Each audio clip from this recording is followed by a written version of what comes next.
जय श्री सीताराम। देखिए, आप सभी अपनी प्रतिष्ठा को बढ़ाना चाहते हैं, मान सम्मान पाना चाहते हैं, हाँ, तारीफें पाना चाहते हैं। भाई, मैं बार बार ये बात कहता रहता हूं कि इंसान की सबसे बड़ी जो भूख है वो तारीफ है।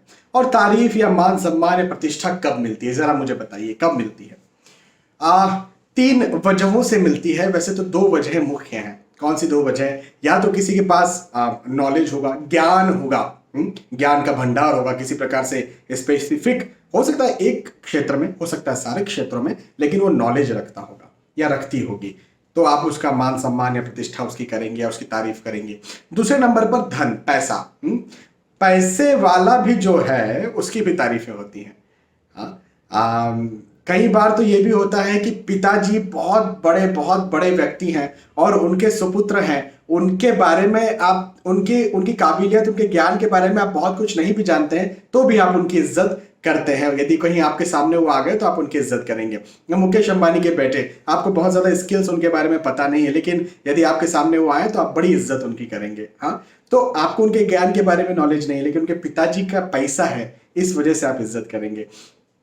तो एक तो पैसा, धन, हाँ, तो ये दो बातें हो गई। वैसे तीसरी बात ये है कि किसी के पास बल जब ज्यादा होता है ना, तो पावर ज्यादा होती है, तो भी हम उसकी इज्जत करते हैं। लेकिन ज्ञान और धन, इसी से पावर आती है। चाहे वो पॉलिटिकल नॉलेज हो, पॉलिटिकल ज्ञान हो, चाहे वो किसी और प्रकार का स्टडी का ज्ञान हो, कोई सा भी ज्ञान हो सकता है, तो उसके साथ जो है वो बल आता है। भाई, पढ़ाई वढ़ाई अच्छी कर ली, IAS IPS ऑफिसर बन गए तो बल आ गया, है ना।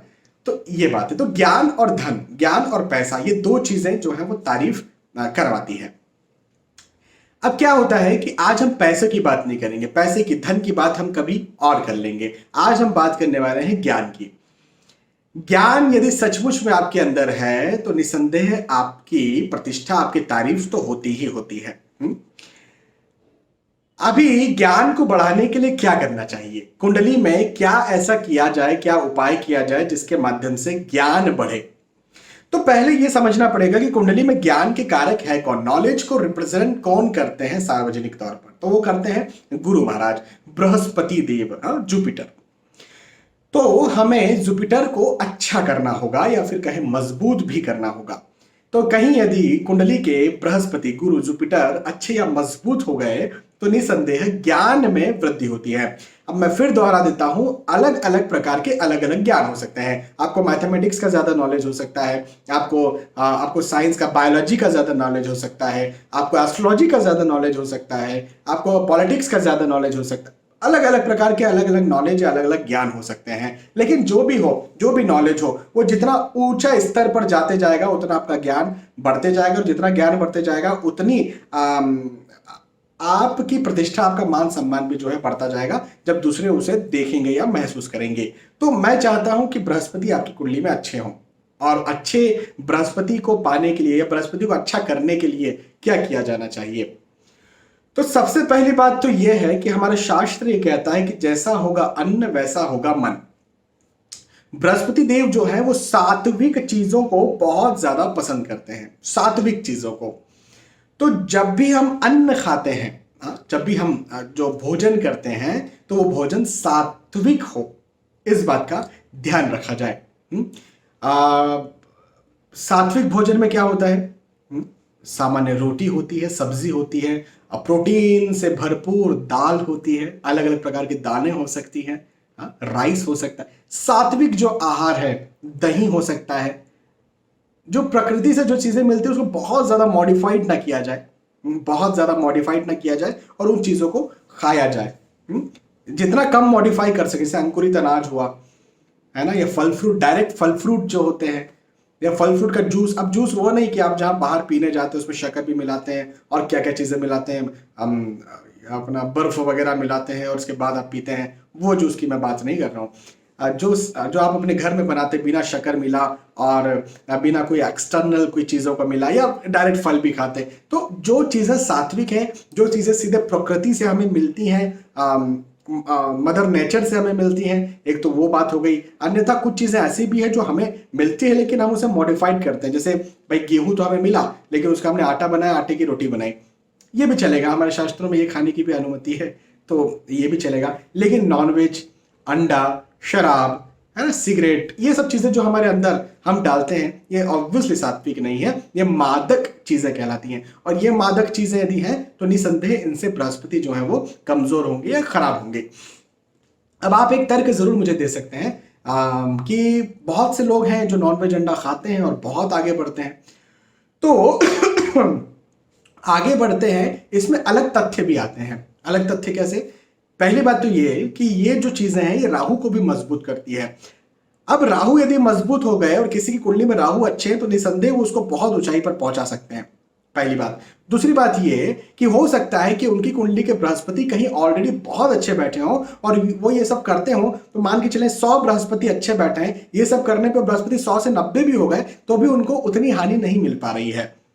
आप समझे ना मेरी बात को? तो ये वेरियस फैक्टर्स भी जो है वो डिसाइड करते हैं इस बात को कि ये खाने पीने से एग्जैक्टली कितना ज्यादा फायदा होगा, कितना नहीं होगा। लेकिन लेकिन लेकिन मैं एक बात आपको बताऊं कि आज का ये उपाय उन लोगों के लिए है ही नहीं जो ऑलरेडी सक्सेसफुल है या जो सफल है।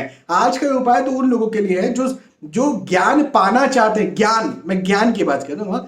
आज का ये उपाय उनके लिए है जो ज्ञान पाना चाहते हैं और जिसके लिए वो संघर्ष कर रहे हैं लेकिन आसानी से नहीं मिल पा रहा है। ये उपाय उनके लिए है कि सात्विक भोजन करना जो है आप शुरू कर दीजिए। फल फ्रूट, नाश्ते में फल फ्रूट ज्यादा लेना, जूस ज्यादा लेना, सात्विक भोजन करना, सुबह दोपहर शाम, शाम में 6 या सूर्यास्त के पहले पहले ही जो है भोजन कर लेना, है ना।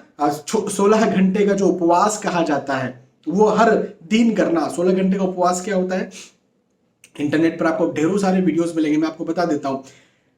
16 घंटे का उपवास मतलब भूखे रहना नहीं होता। शाम में ऐसे वक्त पर खाना खाओ कि वो खाना खाने के बाद में 16 घंटे बाद फिर अगले दिन में खाना खाना आपको पड़े।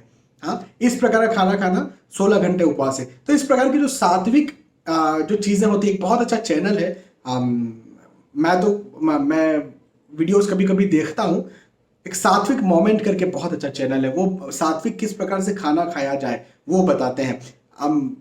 मेरी कभी उनसे किसी प्रकार की बात नहीं हुई है, लेकिन वो चैनल मुझे बहुत अच्छा लगा। इस वजह से आप सभी को मैं रिकमेंड करता हूं कि आप वो चैनल पर जाकर के देख सकते हैं और उनके वीडियोस देख सकते हैं और उनसे सीख सकते हैं किस प्रकार से सात्विक भोजन किया जाए, सात्विक खाना खाया जाए और किस प्रकार से अपने जीवन को जो है नेचुरल बनाया जाए। जितना आप नेचुरल रहेंगे उतना गुरु कुंडली में बैठे बृहस्पति जो है, गुरु जो है वो मजबूत होंगे। और गुरु या बृहस्पति जब मजबूत होंगे या फिर अच्छे होंगे तो निसंदेह ज्ञान जो है आपके अंदर ज्यादा आएगा, जिसके लिए कहीं आप संघर्ष कर रहे थे या कर रहे हैं। और जब ज्ञान ज्यादा आएगा तो आप अपने क्षेत्र में सफल हो पाएंगे। देखिए ये वक्त राजाओं महाराजाओं का नहीं है कि जो जिस घर में पैदा हुआ बस वो वही बनेगा। ये वो वक्त तो नहीं है। आपकी जात पात कुछ भी हो, आप कुछ भी बन सकते हैं। भाई लोकतंत्र है, तो आपके अंदर जब ज्ञान आएगा तो आप अपने स्पेसिफिक ज्ञान का उपयोग करके मेहनत करके वो चीज हासिल कर सकते हो जो आप चाहते हो। तो स्टूडेंट्स के लिए ये उपाय बहुत ज्यादा अच्छा है। वैसे तो हम सभी के लिए उपाय बहुत जरूरी है, भाई हमें भी तो ज्ञान की जरूरत है ना। भाई हमें भी ज्ञान की जरूरत है, चाहे आपकी उम्र 70 साल की हो, चाहे 90 साल की हो, चाहे 50 साल, 40, 30 या 20 या 10 साल की हो। ज्ञान की तो हर किसी को जरूरत है। हाँ, सबके अपने अपने मायने होते हैं। तो पहली बात तो ये कि सात्विक भोजन को जो है वो आप अपनाएं, सात्विक रहन सहन को भी आप अपनाएं। हाँ, सात्विक रहन सहन को यदि आप अपनाते हैं तो इससे भी आपके बृहस्पति कुंडली में बैठे गुरु जो है वो अच्छे होते हैं, मजबूत होते हैं। कुंडली में यदि कहीं गुरु ऑलरेडी अच्छे हैं लेकिन कमजोर हैं, ये बात आप लोग समझे कि नहीं मुझे नहीं पता। रेगुलर यदि मेरे व्यूवर्स हैं तो आप समझेंगे इस बात को।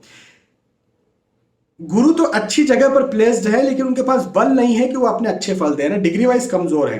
यदि ऐसी कुछ स्थिति बन रही है तो पीली चीजें भी ज्यादा खाई जा सकती हैं। पीला वो फल फ्रूट हो सकते हैं, हाँ, येलो या ऑरेंज भी चलेगा। फल फ्रूट हो सकते हैं, येलो दाल राइस हो सकता है, पीले दालें हो सकती हैं, पीले कपड़े पहन सकते हैं। तो ये भी किया जा सकता है, इससे भी बृहस्पति जो है मजबूत होते हैं। जरूरत पड़ने पर, अब देखो इसके लिए कुंडली देखना पड़ेगा। जरूरत पड़ने पर पुखराज येलो सफायर भी पहना जा सकता है, लेकिन इसके लिए कुंडली देखना पड़ेगा। बृहस्पति देव की स्थिति अच्छी जगह पर प्लेसमेंट के साथ होनी चाहिए। और कमजोर यदि बृहस्पति हैं तो फिर पीला पुखराज पहनने की मैं सलाह करूंगा। लेकिन यदि ऐसी स्थिति है कि अच्छी जगह पर प्लेस्ड है लेकिन कमजोर है, तो पीला पुखराज पहन करके आप उसे बढ़ा सकते हैं और अपने अंदर का जो ज्ञान है, ज्ञान को और ज्यादा विकसित कर सकते हैं और ज्यादा बढ़ा सकते हैं। नहीं तो केसर का तिलक लगाना, ये भी आपके लिए जो है वो बहुत अच्छा रहेगा। नहीं केसर तो जो पीला चंदन होता है, पीले चंदन को रोज लगाना, आप पूरा जो है माथे पे लगा सकते हैं, और नहीं पूरा नहीं लगा सकते तो एक बिंदी भी जो है रख सकते हैं। ये करना भी, चंदन तो कोई भी कर सकता है, इसके लिए कुंडली देखने की जरूरत नहीं है। गुरुदेव को अच्छा करने के लिए माथे पर पीला चंदन लगाना बहुत बहुत बहुत बहुत बहुत अच्छा होता है। इससे निसंदेह ज्ञान बहुत बढ़ता है, एकाग्रता बढ़ती है, एकाग्रता बढ़ती है, नॉलेज बढ़ता है, और उसकी वजह से आप अपने ज्ञान का विस्तार कर पाते हैं। तो आज का ये वीडियो ज्ञान के ऊपर खास तौर पर था कि ज्ञान आप किस प्रकार से, अपने कुंडली के गुरु को आप किस प्रकार से मजबूत कर सकते हैं। कुंडली के गुरु मजबूत या अच्छे होंगे तो निसंदेह ज्ञान और नॉलेज आपका जो है और ज्यादा बढ़ेगा। ज्ञान और नॉलेज आपका ज्यादा बढ़ेगा तो मान प्रतिष्ठा सम्मान भी आपका ज्यादा बढ़ेगा, और सम्मान ज्यादा बढ़ेगा तो निसंदेह आपको सफलता मिल रही है। इसका ये मतलब है भाई, सम्मान आपको मिलेगा, तारीफ मिलेगी, आपकी प्रतिष्ठा बढ़ेगी, तो उसका मतलब क्या है, आप सफल हो रहे हैं, सीधी सी बात है। तो ये आप करके देखिए। नॉनवेज अंडा यदि खाते हैं तो हाथ जोड़कर आप सभी से विनती कि नॉनवेज अंडा आप छोड़ें कृपया करके। शराब, वैसे तो मैं शराब के लिए भी मना करता हूं कि छोड़ें, लेकिन ठीक है, अभी शराब पीते हैं आप, किसी की हानि नहीं कर रहे, आप खुद की हानि कर रहे हैं।